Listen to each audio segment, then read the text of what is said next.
and the presence of God. It's just been so wonderful. You know, when you get with God's people, there's just something about it that there's just no way that you can get around it. Now, I'm happy to have my wife with me tonight, and I'd just like for her to stand so I can show you. This is my wife, Sister Lois.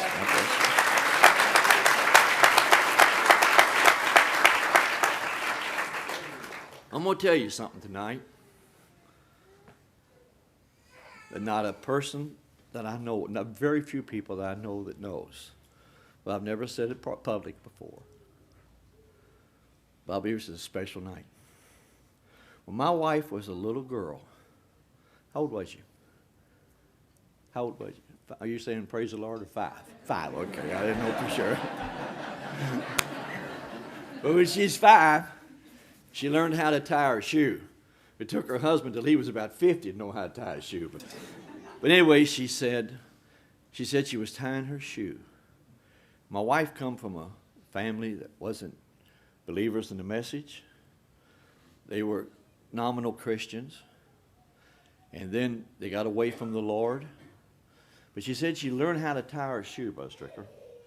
And she's sitting underneath of a poplar tree. And she says when she did, she was so excited that she knew how to tie her shoe. And she said she wanted to run home and tell her mother she knew how to tie her shoe.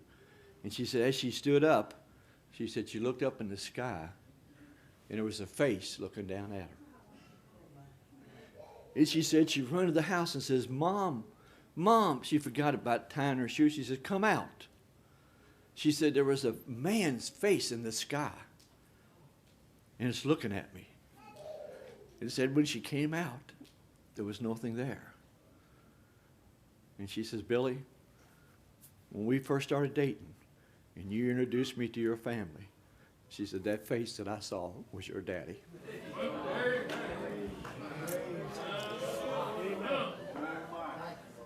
Jesus Christ, the same yesterday, today, and forever. Like I said, I'm not a preacher, but I'm a Christian. My daddy said, I'd like for you to be a preacher, Billy. He said, but God has to call you for that.